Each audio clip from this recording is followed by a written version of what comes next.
Welcome to another episode of Get Wisdom. I'm Brian Kelly, along with Carl Mollison, director and founder of the Get Wisdom Project.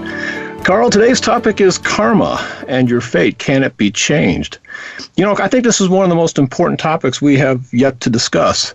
And it's a topic that is surprisingly contentious. I mean, I've talked to a lot of people about it, and I get a lot of people don't want to believe in it. And not because it's ridiculous, but because they think it's onerous. So that's something we're going to get into today. But this idea of a law of cause and effect on the universe is critically important.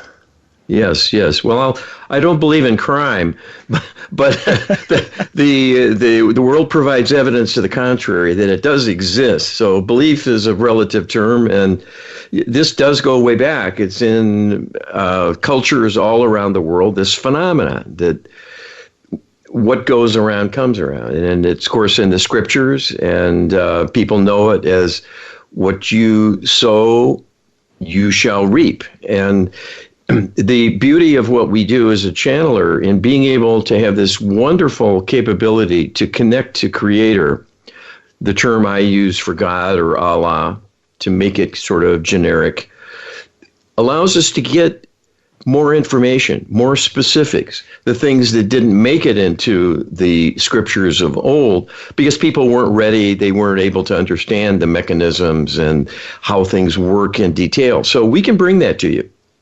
Well, let's get right into that. Let's bring it to them. What is karma, and what is its purpose? All right, this is Creator's words in answer to that. Karma is an Eastern religious term denoting the impact of life on those who participate. Karma is thought of as a wheel that spins to and fro, giving rise to the phrase, "What goes around comes around," which is a commonly used recognition of the reality of karma as an influence on things. The entire universe is an intricate web of energy moving to and fro, propelled by consciousness. All things are imbued with consciousness, so all things move energy and contain energy and experience and express their meaning and purpose through energy. All movements of energy have an interplay with everything else because all is interconnected in the grandest scheme imaginable.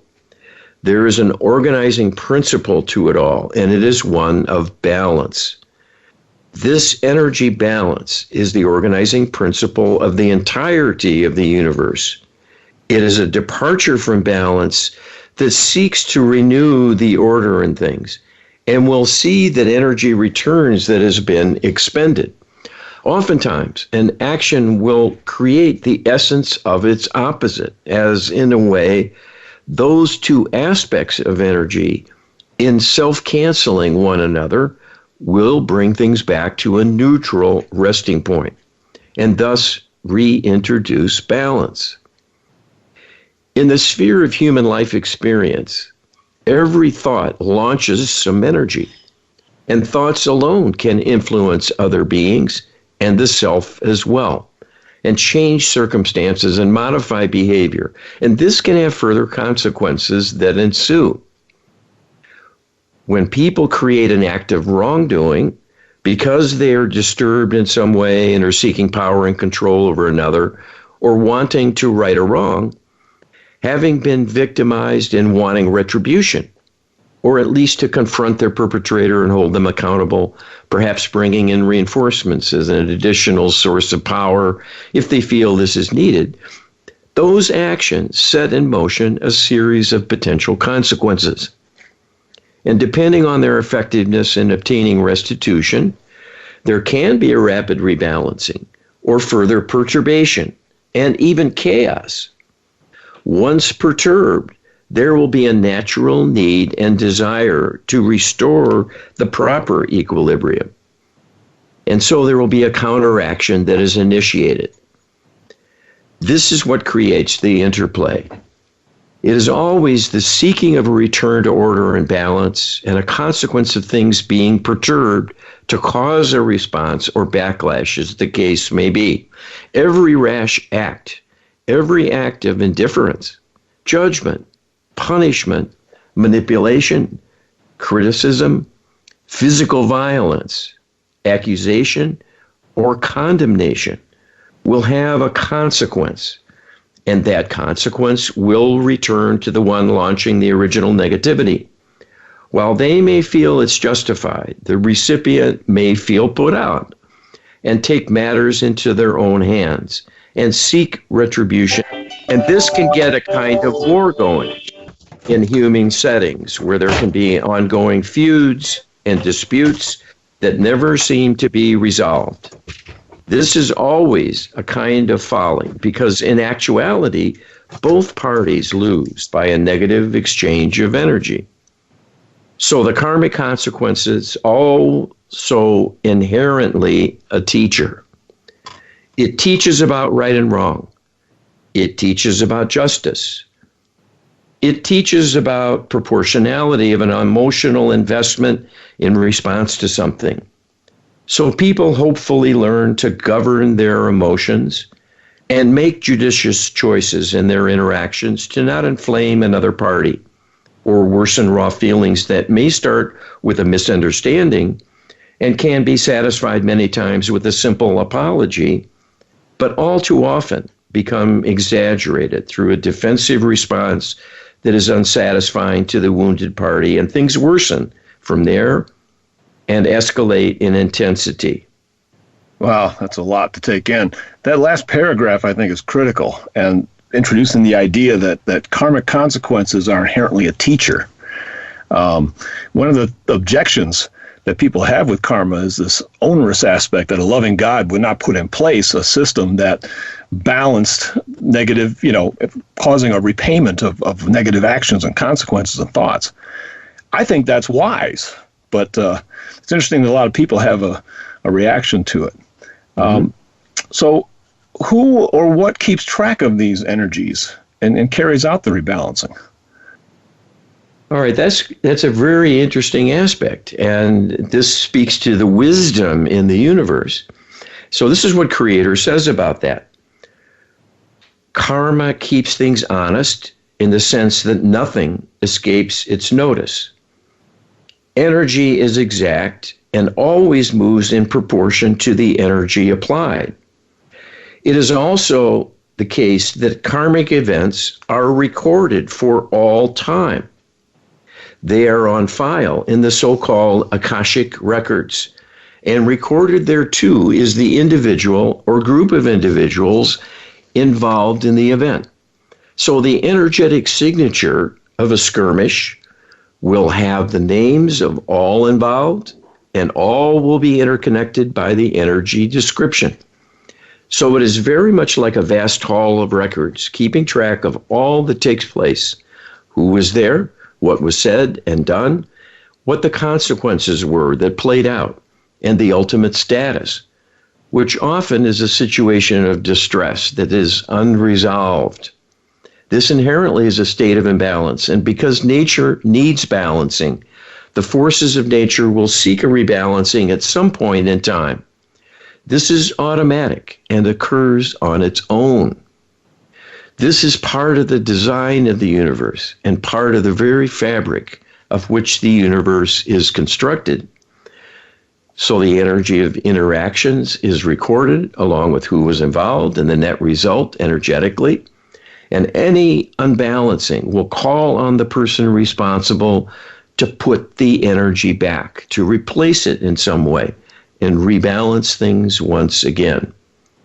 This becomes an obligation that is enforced by the law of karma, which governs this entire interchange and is like a giant clockwork mechanism that is unfailing and unstoppable. It seeks precision and order. And when something falls behind, will eventually cause an acceleration somewhere to put more energy back in, to replace what was given up or misdirected somehow to throw something out of balance. In this way, no bad deed goes unpunished, because eventually the perpetrator will have the energy of the discord they cause returned to them. It will have their name on it, and this will be inexorable. It will find them, if not in the current life, in a future life. This is how karma is created and goes on record. Oh, I think that last paragraph is critically important, too, to really understand the mechanism involved. So ultimately, perpetrators can't really get away with anything. What about good deeds? Don't these matter karmically? Very good question. And here we get back to the idea of balance, because it's not all about dark doings, the universe. The whole point of it is to give and receive love. So there's lots of goodness going on in an ideal setting, at least. And so this is what Creator says about that. The same is true for all good deeds as for the bad things that happen because of poor human choices. When people act through love, share love with another, express love in some way, reward someone with an act of loving kindness, that too is recorded. And the energetic signature of the event has positive energy associated with it. That too is linked to whoever caused the event to happen, and will seek them in the future to return that energy. This will be perceived as a reward, because that will be in the form of the return consequence. It will be a blessing of some kind. It will be a benefit, a positive event to raise them up, to increase their happiness, to give them a kind of reward for the prior investment in doing something nice. These behaviors and consequences will not go unnoticed. The wheel of karma moves both good and bad, and no one escapes.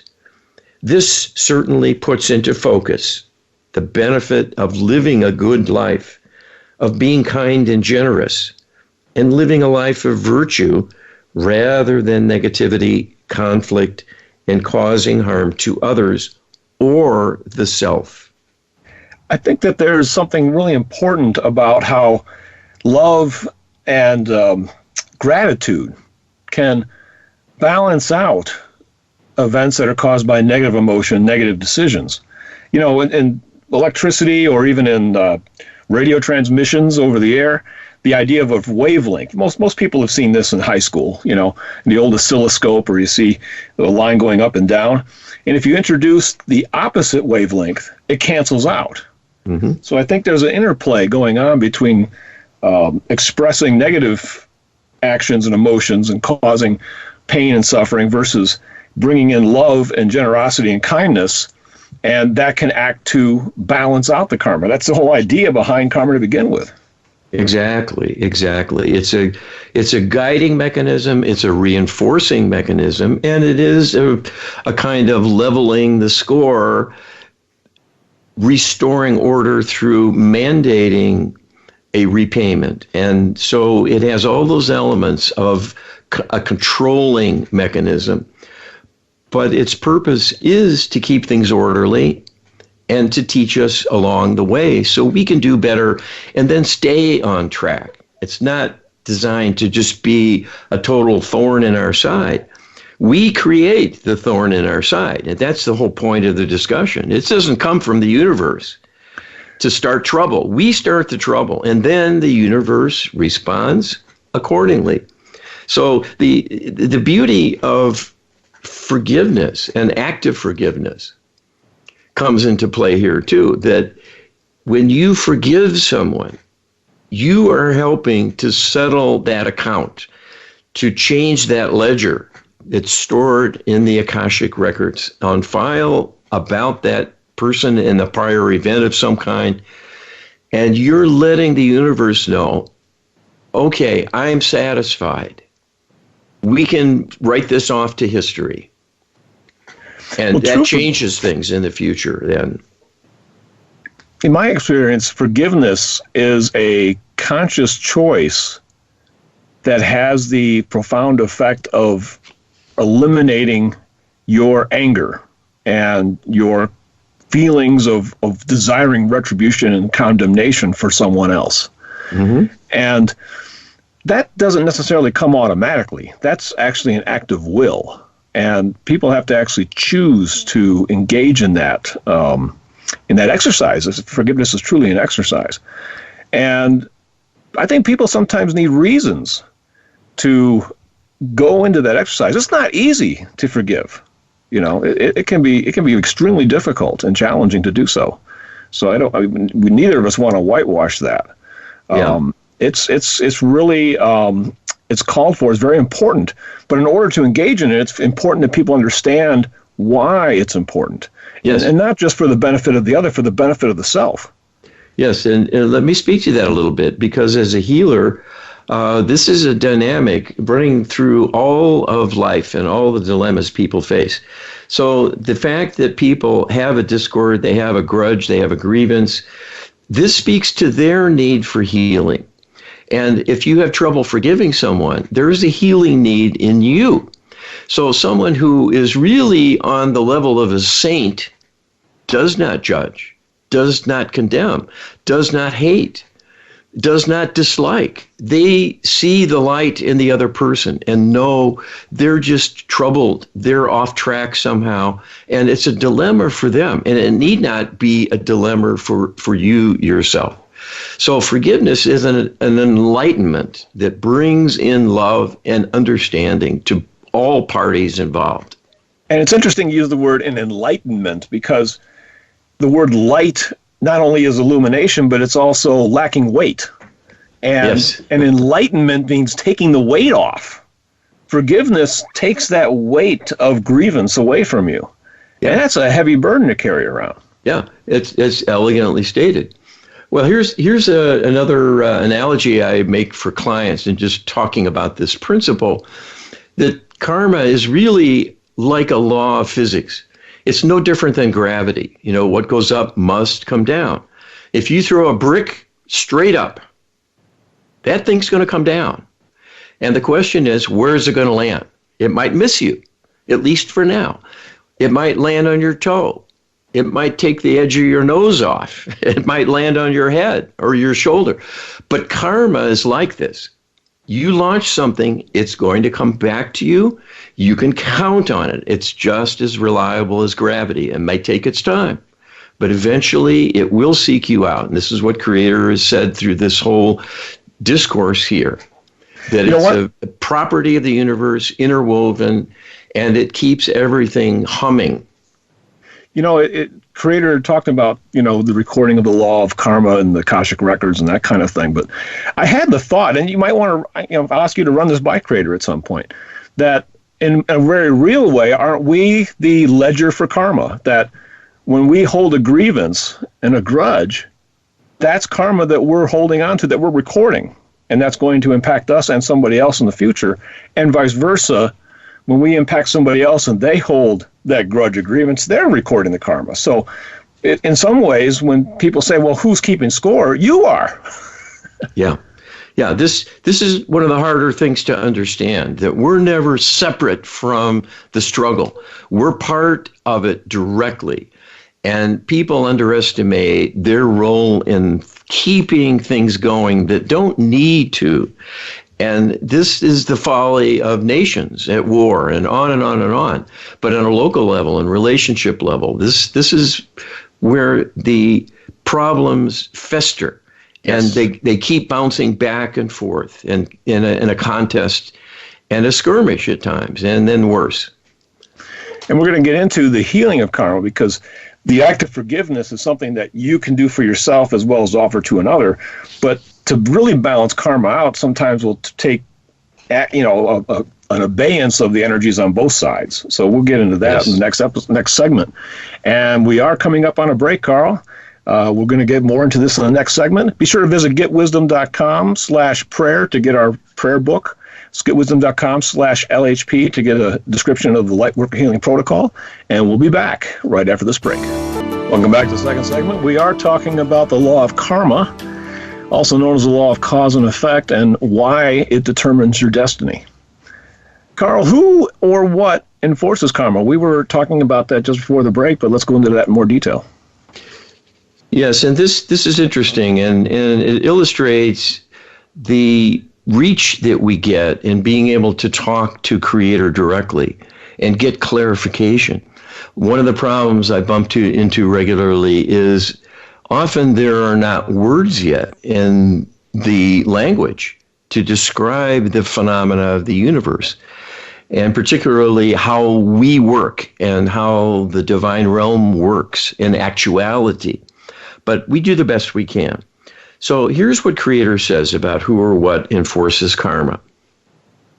This is not a mindless force of nature, but it is a force of nature to be sure. It is a force of great power, but also great intelligence, because it is designed to use information as a means and conveyance of the energy in question. So it is a redirection of energy that takes place across time and can track everything at once and see energy is directed where it needs to go to render a consequence and readjust and rebalance old wounds and the mistakes of the past. To accomplish this requires precision and an ability to be controlled in a purposeful, logical, and precise way without error. This is why it is designed to work automatically, so as to remove the possibility of human error or the error of other beings that may be involved in a particular situation. You know the consequences of human error from experience. It is hardly a match for the laws of physics with respect to their precision and reliability and their reproducibility as well. They can be relied on to repeat the same response over and over and over with an exactitude far exceeding human capability.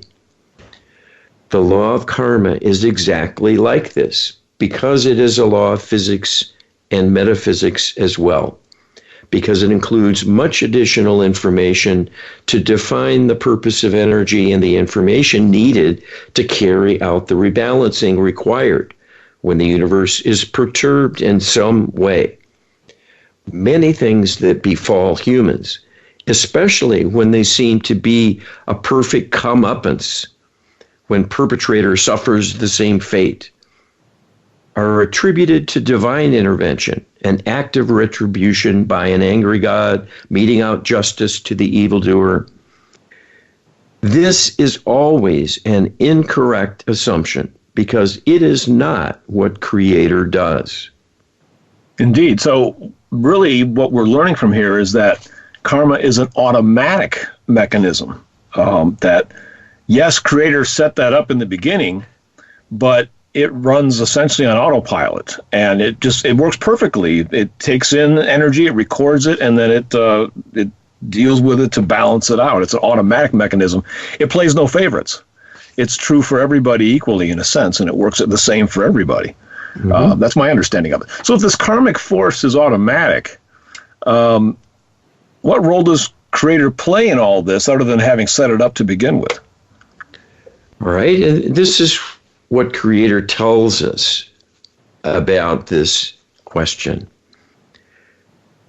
Creator's role is to forgive the perpetrator when it is appropriate to do so, to at times step in and redirect things through healing that would otherwise cascade again and again, back and forth, with acts of negativity, and then a backlash that triggers another act of negativity in an almost unending sequence. This can happen when things are left almost entirely to human choice. But that is because of the need for greater learning. This is the task at hand, to grow through enlightenment to better understand the divine path and how to follow the divine way and avoid the trap of karma by creating a negative consequence that will undermine the self inevitably. In this way, the application of justice is built in. It may take an extended period of time for this to play out, but eventually is certain that at some point all will be replaced, repaid, and accounted for, where the punishment will truly fit the crime. Wow. This notion of an automatic mechanism, because I do computers for a living, and so I've written automation code. And while it can work perfectly, there are edge cases where it can kind of run off on its own and create bigger problems than it solves, essentially.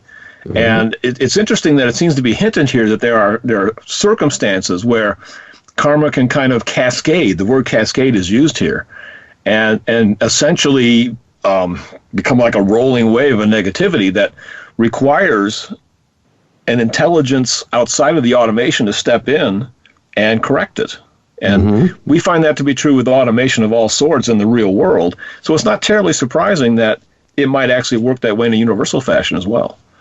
Yes, well, thinking about my simple analogy I mentioned earlier about a person tossing a brick straight up and that brick inevitably coming back down, and it might miss them, it might hit a small part of them, it might hit a less essential part, or it might conk them on the head and do serious damage. Well, karma will be more precise than you in tossing that up. Sure. And in fact, that brick might come down again and again and again until you get the message. So you could be wounded over and over and over by an act stemming from one action of yours, and it might come back as 2 bricks or 10 bricks, because sending that brick up may bump into others and cause them harm. That adds to the debt incurred by your action. And it is a reinforcing mechanism, and it grows over time. Wow. Karmic consequences of wrongdoing are often blamed on God when it's actually a dispassionate karmic rebalancing that's just restoring order. How does karma know who to target and precisely what to do? All right, and this is what Creator says about that. The precision of the karmic response to the launching of energy by the conscious acts of an individual follows from the energy created being stored on record in the vast repository of all knowledge. The Akashic record maintains a recorded sequence of all that happens, and the energetic signature of all who participated, and the details of the interchange are included as well. In this way, everything that happens, good or bad, is defined and described in an accurate and exact representation as an energetic signature that is very much like a biographical sketch describing the main characters, the course of events, what transpired, and what were the consequences. This is a dynamic, ever-changing body of information as new experiences are added constantly and old ones are extended through the looping of time and the rendering of the karmic backlash to further alter the trail of events as the energy circles back around to the original actions and who was responsible.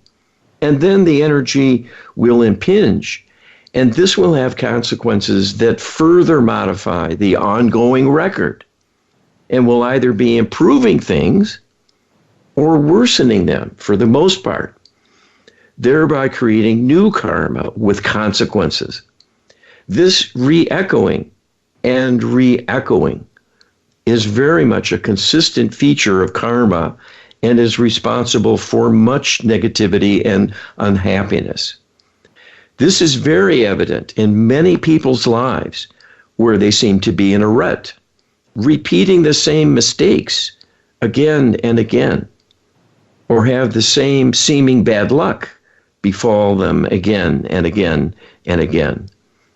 It is partly learned behavior and habit, but always a significant part of what takes place is the energy of karma impinging on the individual in their circle to carry out their role in recreating a prior karmic event with a new variation or version at times, but always following a script previously written and launched energetically. It is very much like the script of a play that will be enacted again and again, much as people come together to rehearse the same scene again and again until they get it right. In this case, they are rehearsing the reliving of a prior circumstance to see if they can change what happens sufficiently to bring about a final resolution that will heal all that took place and let all the parties off the hook, so to speak, so they can stand down and return to other matters and no longer have to repeat the same series of mistakes or exaggerated responses to something and thereby worsen things. This is something I'm sure everybody has seen a time or two or 10 in the people around them. You know, yes. Many people with long struggles and habits of self-destructive behavior, they can't break free or they return again and again.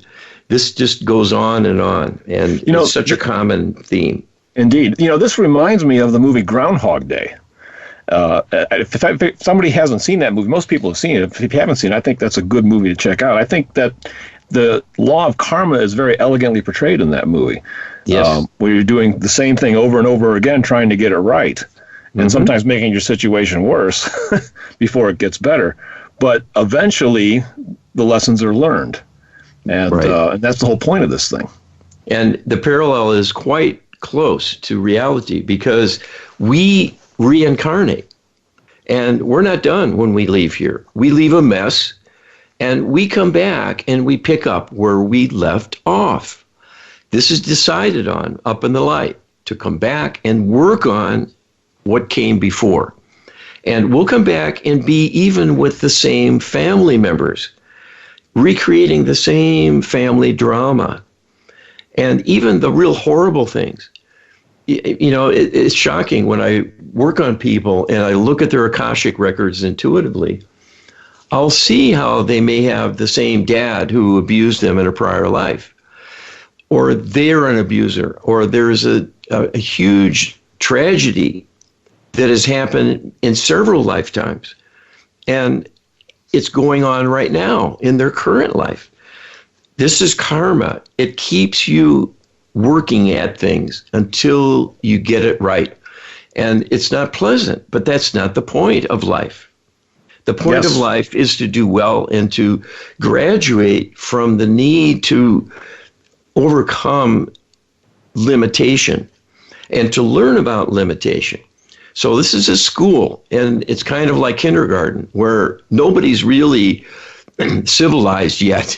Everybody comes in with crude urges and emotions and wanting to be the center of things and so on. And then they kind of fight it out in some way. And so life is like that in a broad sense. And we're working at this. We're on a learning curve. And I'm sure you've seen in your work, Carl, and I know I have in my studies over the years with reincarnation, that a lot of times roles get reversed.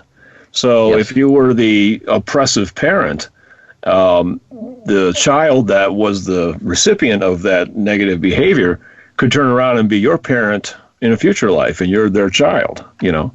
How about that? Yeah. But now the interesting thing, though, is that the two sides of the coin don't necessarily figure out the game at the same time, you know.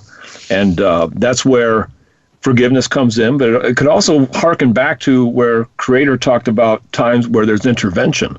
Yes. And I have to wonder, you know, when one half of the karmic equation learns their lesson, the other half hasn't, how long is the other half going to be allowed to be a scourge to the one who has, you know? I can answer that. I can speak to it at least. Sure.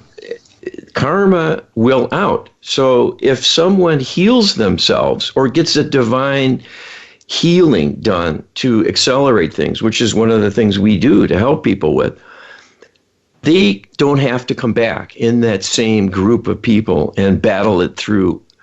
But someone else with that similar background and history and experience base will jump in, and they'll come back and be the whipping boy or be the scapegoat or the black sheep who torments the others, or a domineering parent who makes their kids troubled and unhappy, and until they learn the consequences of doing that. You know, that's something that even put a little light bulb on for me just now, actually, that that you could have four people, and there's two, the connections going on between two different people. Two of them learn the lesson, and so they get to kind of fall off of that equation, and the two that remain can then become attached to each other. I see that, the wisdom of that.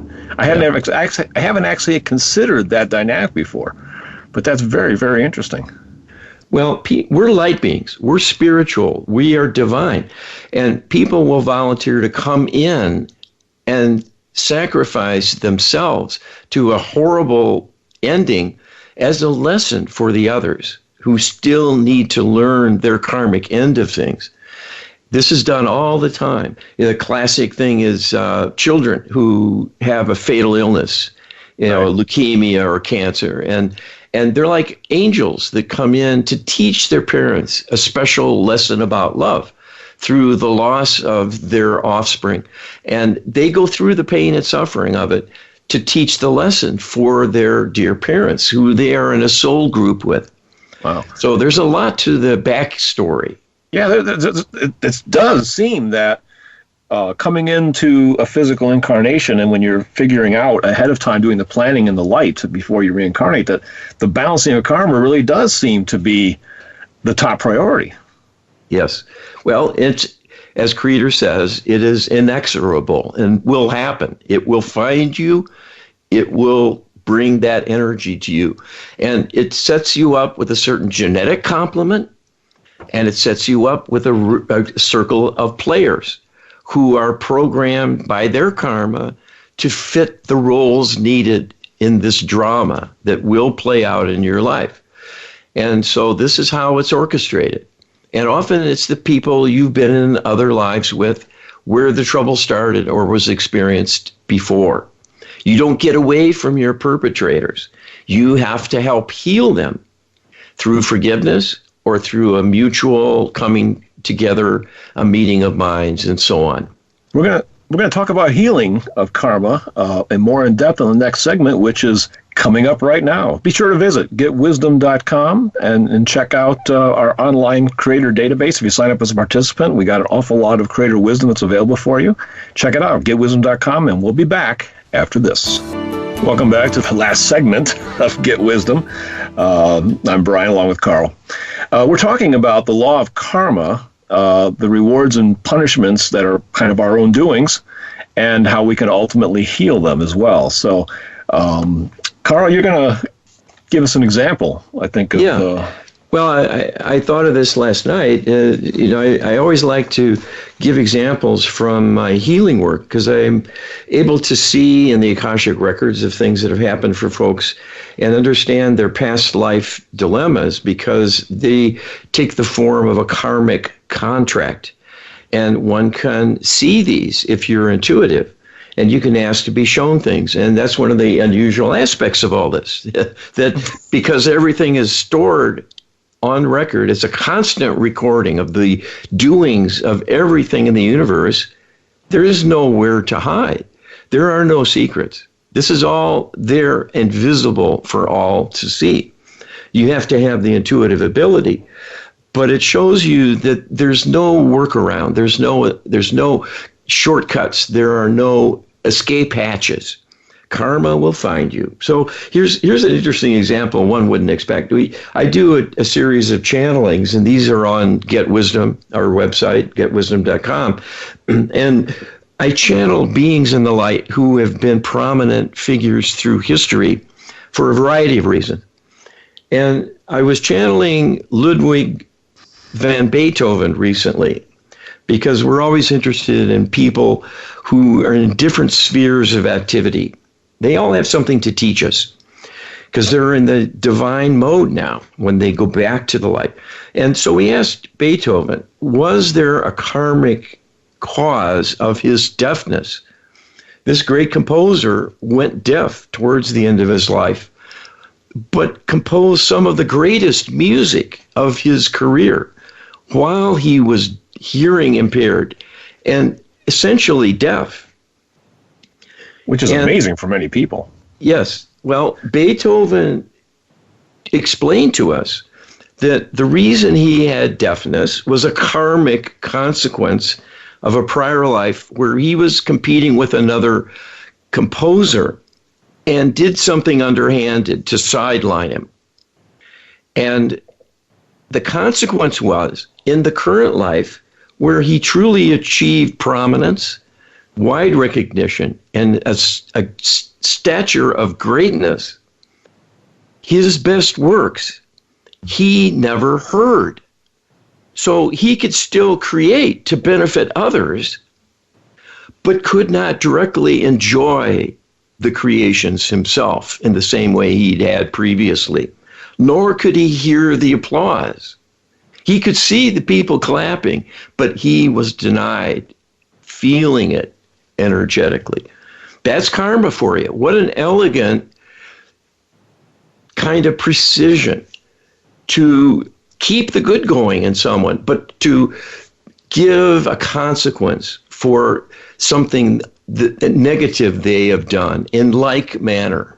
So there are innumerable situations where this happens very much like this. Wow. Well, that brings us to the question, can karma be changed or healed to end or prevent problems?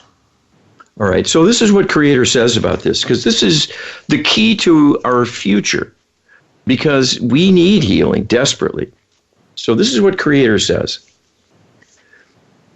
This is the ultimate purpose of karma in the first place, not to see everyone gets punished, but to provide a self-correcting mechanism for the universe, to keep things returning to a state of balance and everything that implies. Equanimity, fairness, comfort, stability, security, safety, and contentment are all products of energetic balance and equanimity, where all are satisfied and all are at peace. Because everything is interconnected, when one suffers, all will suffer in some way eventually. This is why injustice needs to be corrected, because the universe will be unstable until that happens, and eventually everyone will feel the perturbation that results. When many acts of negativity are launched close together or simultaneously, there is a huge consequence that drags everyone down, and the resulting chaos is the greatest of challenges to resolve and return to a state of calm once again. There are many victims, and all of the suffering compounds the problem. This, in part, is why wars are so difficult to contain and bring to an end. They are creating a huge karmic burden constantly as time goes forth. So restitution becomes always a future eventuality and can never seem to happen finally, because of the continuing onslaught, with new tragedies taking place again and again and again, making peace impossible, because the launching of karmic suffering perpetuates the struggle and one can never catch up. It takes an extraordinary leap to gain control and end large-scale conflict. This is mostly achieved through the divine realm interceding in response to prayer requests, as we are the court of last resort when karma gets out of hand and becomes an insurmountable source of negativity in its own right. In the meantime, at a minimum, it serves as a useful reminder that one will pay for misdeeds, and that is a good thing to have in people's awareness constantly, because no one escapes the consequences of karma. There will always be a reckoning, and it may well be a painful one. The healing of the negativity allows the negative energy to dissipate, and in effect, love comes in as a replacement. It may be in the form of level-headed thinking, an act of contrition, an apologetic gesture, or a profound act of forgiveness. In whatever way love is fed into the problem, it can right the wrong and restore balance by counteracting negative energy in the energetic signature. So what is on file to be in disarray can be overridden, and this cancels the karmic debt as though it never existed. And a healthy balancing will develop and restore order and stability. People can become more healthy, more grounded, more even-handed, more tolerant, and more forgiving once their issues are healed.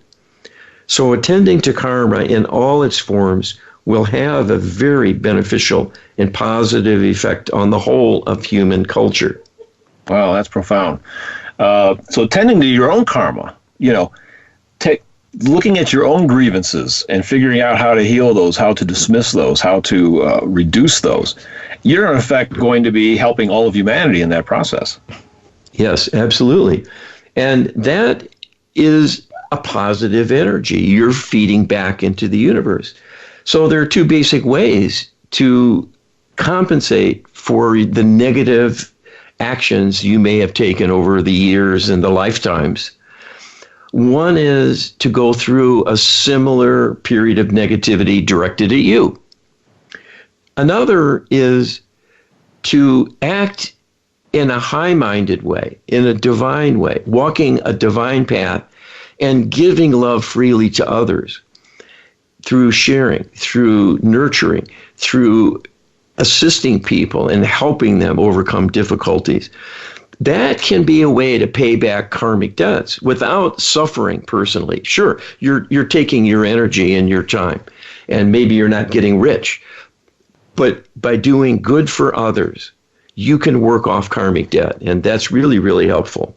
So there's really two ways that people are affected by karma or can affect karma. I mean, so many people are probably just passive. They don't even believe in karma, but karma's acting on them. And so much that's happening to them is happening to them via the karma that they develop. But you can also take an active approach to engage in the behaviors you're talking about and thereby reduce, heal, and restore the energy balance through directed will, through your own conscious participation.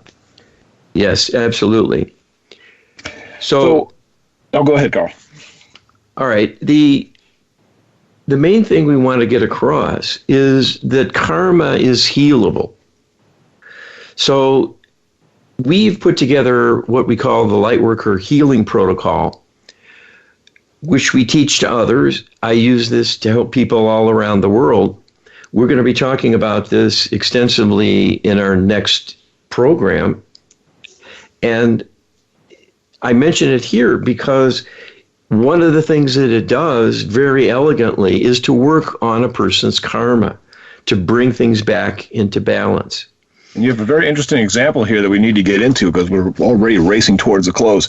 An auto accident recently killed a pregnant mother and her 3 young sons, along with her unborn child, while on their way to Bible camp.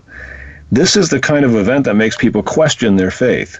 Was there a karmic reason behind this tragedy? Okay, and this is what Creator says about this. This was entirely karmic. There were past experiences in the lives of all involved where there were early deaths from tragic accidents, and this karma had not been healed and was therefore waiting for a resolution in the form of a healing intervention to prevent the need to re-experience this or to go through the same circumstances once again, to satisfy the karmic predisposition for undergoing tragedy. This is yet another re-experiencing, and now that they have transitioned, the opportunity is lost to take a preventive measure with healing. This is typically the case, for so few do any exploration of their past lives and their current karmic issues that may be rumbling.